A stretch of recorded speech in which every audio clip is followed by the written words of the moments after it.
Welcome friends. तो हम शुरू कर रहे हैं हमारी video series class 11 computer science with Python के लिए। ये हमारी पहली वीडियो है इस वीडियो सीरीज की और इस वीडियो में हम शुरू करेंगे हमारा चैप्टर नंबर 1 जिसका नाम है कंप्यूटर सिस्टम ओवरव्यू। यानी कि हमारी पहली वीडियो है इस चैप्टर के लिए भी। अब देखिए यहाँ पे चैप्टर का जो नाम है वो है कंप्यूटर सिस्टम ओवरव्यू, ना कि कंप्यूटर ओवरव्यू। यानी कि कंप्यूटर को यहाँ पे कंप्यूटर ना बोल के कंप्यूटर सिस्टम बोला जा रहा है। तो सिस्टम कीवर्ड आपका इन जनरल यूज क्यों होता है? आपने सुना होगा इको सिस्टम या म्यूजिक सिस्टम या खुद कंप्यूटर सिस्टम, लेकिन यहाँ पे सिस्टम वर्ड यूज क्यों होता है कंप्यूटर के साथ या किसी और चीज के साथ?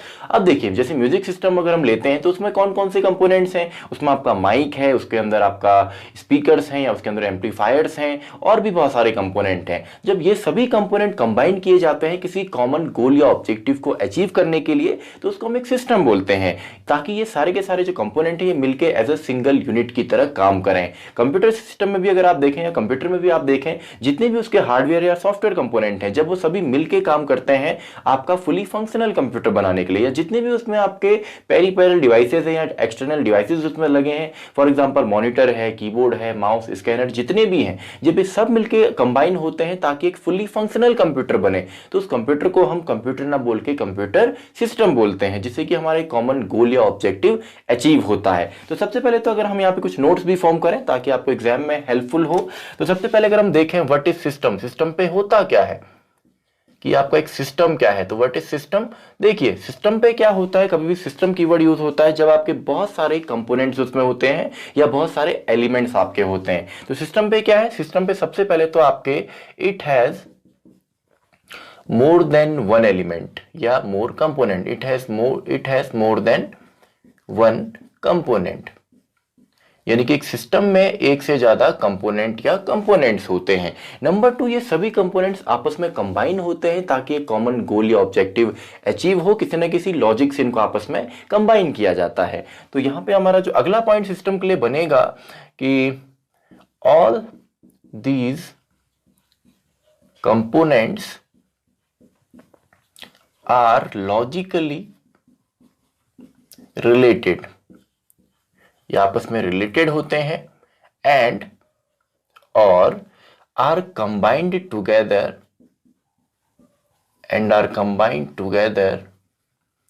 To achieve a common goal या ऑब्जेक्टिव। और इन सभी को आपस में कंबाइन किया जाता है ताकि हमारा एक कॉमन जो गोल है, कॉमन ऑब्जेक्टिव जो है उसको हम अचीव कर सकें। तो ये तो बात हो गई इन जनरल कि आपका सिस्टम क्या है। अगर हम यहाँ पे देखें आपका कंप्यूटर सिस्टम क्या होता है, तो ये भी आपका कॉम्बिनेशन है हार्डवेयर और सॉफ्टवेयर क्या, या जितने भी इसमें आपके कंपोनेंट्स लगे हुए हैं, माउस, कीबोर्ड, स्कैनर, प्रिंटर, जितने भी हैं। तो यहाँ पे अगर हम डेफिनेशन बनाए कंप्यूटर सिस्टम की, यानी कि अगर हम कंप्यूटर सिस्टम को यहाँ पे डिफाइन करें तो ये क्या है, कॉम्बिनेशन है या सम टोटल है सभी के सभी आपके जो यहाँ पे कंपोनेंट्स है। तो यहाँ पे हम लिख सकते हैं कि कंप्यूटर सिस्टम जो आपका है, यानी कि computer system is the sum total of या is the combination of, is the sum total of all the components. Computer system is the sum total of all the components, that is जो कि आपका या तो hardware part हो, that is hardware and software. तो यानी कि सभी के हार्डवेयर में जितने चीजें आ गई, सॉफ्टवेयर में जितनी चीजें आ गई, इनको मिला के आपका एक कंप्यूटर सिस्टम बनता है। और वो कंप्यूटर सिस्टम आपका क्या करेगा, वो फुली फंक्शनल होना चाहिए, तभी हम उसको एक कंप्यूटर सिस्टम कहते हैं। यानी कि computer system is the sum total of all the components, that is hardware और software, that makes a fully functional computer, that makes a fully functional computer, जो कि एक फुली फंक्शनल कंप्यूटर हमारा बनाएगा। अब देखिए हार्डवेयर और सॉफ्टवेयर क्या होता है। हार्डवेयर आपको पता है, कोई भी ऐसी मशीनरी आपकी जो हो गई या कोई भी ऐसी डिवाइस जिसको आपने पढ़ा होगा, जिसको हम टच कर सकते हैं या फील कर सकते हैं, या सिंपली अगर हम कहें जो मशीनरी यहाँ पे होता है या जो फिजिकल कंपोनेंट्स हैं। तो हार्डवेयर क्या है, द फिजिकल कंपोनेंट्स, जो उसमें फिजिकल कंपोनेंट लगे हैं, कंपोनेंट्स जैसे उसके अंदर आपके वायर्स हो गए, आपका मदर है, कीबोर्ड है, रैम चिप्स हैं, जितने भी उसमें मशीनरी लगी हुई है, या इसको बोल सकते हैं the machinery itself, the machinery itself, तो इसमें आपकी जो मशीनरी लगी हुई है। और सॉफ्टवेयर पार्ट आपका क्या होता है, इसको हम सेट ऑफ इंस्ट्रक्शंस भी कहते हैं।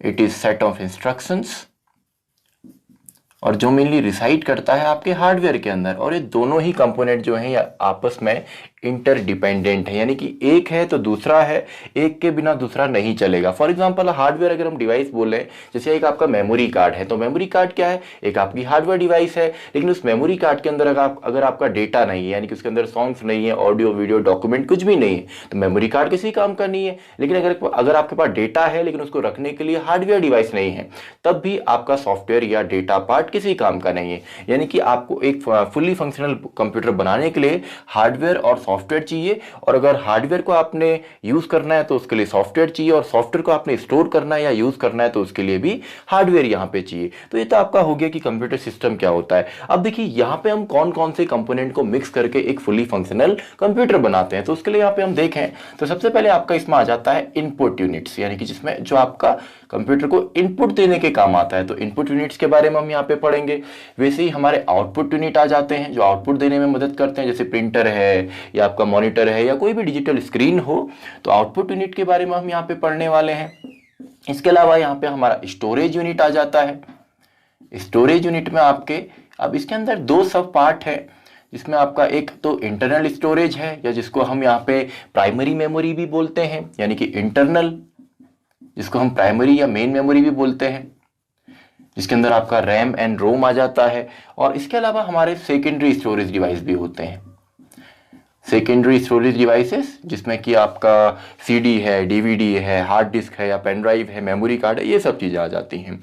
और इसके अलावा हमारा मेन यूनिट, जिसको हम बोलते हैं सेंट्रल प्रोसेसिंग यूनिट, जो कि आपका ब्रेन है कंप्यूटर का, जिसके अंदर मेनली 3 कंपोनेंट जिसके अंदर होते हैं, अर्थमेटिक लॉजिक यूनिट या कंट्रोल यूनिट, इनके ऊपर हम आने वाले वीडियोस में डीप में पढ़ने वाले हैं, या आपका रजिस्टर्स हों। तो देखिए ये तो आपके कुछ कंपोनेंट्स हो गए जिनको मिला के आपका एक कंप्यूटर सिस्टम बनता है। लेकिन ये सब आपस में कम्युनिकेट कैसे करेंगे, यानी कि इनको आपस में हम कनेक्ट कैसे करते हैं। तो इनको हम आपस में कनेक्ट करते हैं कम्युनिकेशन मीडियम या कम्युनिकेशन चैनल की मदद से, जिसको हम बोलते हैं सिस्टम बस। जैसे आपका बस है तो बस आपका पैसेंजर्स को यहाँ से वहां ले जाने के काम आती है, साथ में 2 अलग अलग प्लेसेस को कनेक्ट भी करती है। तो यहाँ पे जितने भी यूनिट हैं इनको कनेक्ट करने के लिए आपस में हमारा सिस्टम बस यूज होती है, यानी कि सिस्टम बस की मदद से आपका सीपीयू है, इनपुट यूनिट है, आउटपुट यूनिट है या स्टोरेज यूनिट है, ये सब आपस में कम्युनिकेट करते हैं। तो यहाँ पे सिस्टम बस आपकी क्या हो गई, सिस्टम बस। तो सिंपल, ये क्या है, एक कम्युनिकेशन मीडियम है। तो ये इसकी डेफिनेशन भी बनेगी कि आपका सिस्टम बस इज अ कम्युनिकेशन चैनल या communication medium, communication channel that connect, जो कनेक्ट करती है all the components, that connects all the components in a computer system, जो कंप्यूटर सिस्टम के सब जो कंपोनेंट हैं उनको आपस में कनेक्ट करेगा। तो सिस्टम बस is a communication channel that connects all the components in a computer system. इसको हम इलेक्ट्रॉनिक पाथवे भी बोलते हैं। उसमें आपके अलग लाइंस होती हैं 8, 32, 64। आपने देखा होगा किसी भी जो आपका मदरबोर्ड है उसके अंदर कुछ लाइंस वहां पे होती हैं, पैरेलल लाइंस आपका एक जगह से दूसरी जगह जा रही होती है। तो वो क्या है, वो एक्चुअल में आपकी सिस्टम बस ही है, जो आपका डेटा को ट्रैवल करने के यहाँ पे काम भी आती है। तो सिस्टम बस क्या है, it is a communication channel या कम्युनिकेशन मीडियम जो सभी कंपोनेंट्स को आपस में कनेक्ट करती है। इसको हम ऐसा भी बोल सकते हैं, it is a electronic pathway जो सभी कंपोनेंट्स को आपस में कनेक्ट करने के काम आएगा। सिस्टम बस में भी कुछ आपकी सब बसेज होती हैं, यानी कि इसके अंदर भी आपका डेटा बस, एक डेटा बस होगी, एक आपका एड्रेस बस होगी और आपका एक कंट्रोल बस भी होगी। तो ये सब बसेस हैं। इसके अलावा इंटरनल इनपुट आउटपुट के लिए और सब बसेस भी आती हैं। तो कंट्रोल बस भी है। अब इनका काम क्या है, देखिए डेटा बस का काम है डेटा को एक जगह से दूसरी जगह ट्रेवल करवाना, या सिंपली आपका डेटा को ये आपका डेटा कैरी करती है इन सिंपल। तो इसमें हम बोल सकते हैं कि इट कैरीज डेटा, ये आपका सिंपल डेटा कैरी करेगी। देन आपका एड्रेस बस, इसका काम सिंपल क्या है, ये आपके उस डेटा का जो डेटा है इसके एड्रेस को होल्ड करती है, यानी कि हमको डेटा कौन से मेमोरी से लेके आना है, कौन से रजिस्टर्स में है, ये सारा का सारा जो काम है वो एड्रेस बस के थ्रू ट्रेवल होता है। तो एड्रेस बस क्या करता है, it holds address of data, address of data.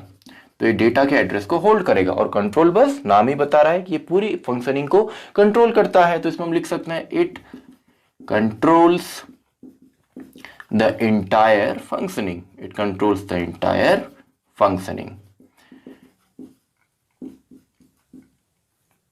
DIONING, entire functioning. तो ये क्या हो गया आपका सिस्टम बस, और इसके साथ कौन कौन सी कंपोनेंट आपस में कनेक्ट करता है। तो हम देखते हैं हमारा इनपुट यूनिट क्या होता है। इनपुट यूनिट क्या होता है, तो मेनली जो आपका इनपुट यूनिट है, इसका जो मेन काम है वो है आपका डेटा को एक्सेप्ट करना आउटसाइड वर्ल्ड से, ताकि उसमें हम फर्दर प्रोसेसिंग कर सकें या सिंपली उसको अपने कंप्यूटर में स्टोर कर सकें। और मेनली आपका जो इनपुट यूनिट है ये बनता कैसे है, जब हम बहुत सारे इनपुट डिवाइसेस को अटैच करते हैं अपने कंप्यूटर सिस्टम के साथ, ताकि एज अ सिंगल यूनिट वो परफॉर्म करें। तो यहाँ पे इनपुट यूनिट के लिए पहला हम यहाँ पे पॉइंट लिखते हैं इनपुट यूनिट। तो ये क्या करता है, ये डेटा को रीड करता है या एक्सेप्ट करता है आउटसाइड वर्ल्ड से। तो पहला पॉइंट हमारा यही है, इट एक्सेप्ट्स और reads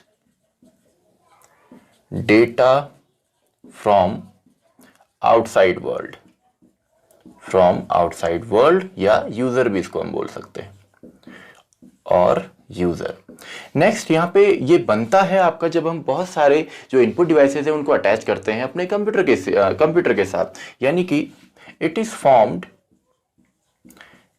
formed by attaching various input devices to a computer, अब देखिए इसका एक काम तो ये हो गया कि ये डेटा को रीड करेगा या एक्सेप्ट करेगा। एक और इसका काम है कि ये आपका कन्वर्जन का काम भी करता है। कन्वर्जन का काम कैसे, देखिए हम जो सेट ऑफ इंस्ट्रक्शन या डेटा देते हैं कंप्यूटर में, हम देते हैं ह्यूमन रीडेबल फॉर्म में। फॉर एग्जांपल हमने यहाँ पे लिखा ABC या 1 2 3, हम देते हैं ह्यूमन रीडेबल फॉर्म में जो हम लोग समझते हैं। लेकिन कंप्यूटर क्या है, वो केवल आपका बाइनरी लैंग्वेज या मशीन लैंग्वेज में ही काम करता है। तो इसको कन्वर्ट करना आपका बाइनरी में, यानी कि वो 0 और 1 के स्ट्रिंग में, ये कन्वर्जन का काम भी आपका इनपुट यूनिट करता है। यानी कि डेटा को रीड करेगा, देन उसको कन्वर्ट करेगा कंप्यूटर अंडरस्टैंडेबल फॉर्म में, यानी कि बाइनरी फॉर्म में। तो इसका एक और काम क्या हो गया, it accepts data and converts it into computer understandable form, जो कि आपका क्या होता है, बाइनरी या machine language, that is binary. तो ये काम भी आपका इनपुट यूनिट का ही होता है। इसके अलावा यहाँ पे जो फाइल हम जो यहाँ पे डिवाइसेस अटैच करेंगे, कुछ इनपुट डिवाइसेस की अगर बात करें तो आप जनरली इनको जानते हैं। जैसे आपका कीबोर्ड है, कीबोर्ड से हम इनपुट देते हैं, या हम सिंपली माउस जिसको हम पॉइंटिंग डिवाइस भी कहते हैं, इससे हम इनपुट देते हैं। या आपका जॉयस्टिक हो गया, जॉयस्टिक है, या आपका माइक है, जिस तरीके से मैं अभी माइक में बोल रहा हूँ, तो ये आपका माइक है या माइक्रोफोन इसको कहा जाता है। तो ये क्या है, ये कुछ आपके इनपुट डिवाइसेस है जिसके मदद से सिंपली हम कंप्यूटर में इनपुट देते हैं। तो ये तो क्या हो गया आपका इनपुट यूनिट। अब बात करते हैं आउटपुट यूनिट की। तो आउटपुट यूनिट क्या है, ये सेम आपका ठीक उल्टा काम करेगा आपका इनपुट यूनिट से। यानी कि यहां से हम डेटा एक्सेप्ट कर रहे हैं, तो यहां से हम जो डेटा पे प्रोसेसिंग होगी, जितना भी काम होगा, उसका जो आउटपुट आएगा या रिजल्ट आएगा, उसको आपका आउटर वर्ल्ड में देने के काम आता है। यानी कि it sends results to outer world. और ये आपका कैसे बनेगा, जब हम बहुत सारे आउटपुट जो यूनिट आउटपुट डिवाइसेस हैं उनको हम कनेक्ट करेंगे ताकि वो सिंगल यूनिट की तरह परफॉर्म करें। यानी कि it is formed by attaching output devices to a computer. और यहां पे भी कंप्यूटर में जितनी भी प्रोसेस होती है वो होती है बाइनरी फॉर्मेट में, लेकिन हमको जो डेटा या रिजल्ट चाहिए होता है वो चाहिए होता है ह्यूमन रीडेबल फॉर्म में। तो ये जो कन्वर्जन का काम है ये आपका आउटपुट यूनिट करेगा। देखिए यहाँ पे जो काम था, यानी कि आपका जो इनपुट यूनिट का काम था वो था आपका ह्यूमन रीडेबल टू बाइनरी। अब binary to human readable form में कन्वर्ट करने के लिए आपका आउटपुट यूनिट इस्तेमाल होता है। यानी कि it is used to convert convert results into human readable form, human readable form. और हमारे कुछ आउटपुट यूनिट की बात करें तो इसमें आपका मॉनिटर है या कोई भी डिजिटल स्क्रीन, मॉनिटर हो गया, आपका प्रिंटर हो गया, या आपके स्पीकर्स हो गए। तो ये सब क्या है, आपके आउटपुट यूनिट, आउटपुट डिवाइसेस हैं जिनको कंबाइन करके हम आउटपुट यूनिट बनाते हैं। तो इसी के साथ हमारी वीडियो नंबर 1 भी कंप्लीट होती है। मैं मिलता हूं आपसे अगली वीडियो में, जहां पे हम बाकी के यूनिट जैसे कि आपका सीपीयू है या स्टोरेज यूनिट है उनके ऊपर हम डिस्कस करेंगे। Video number 2।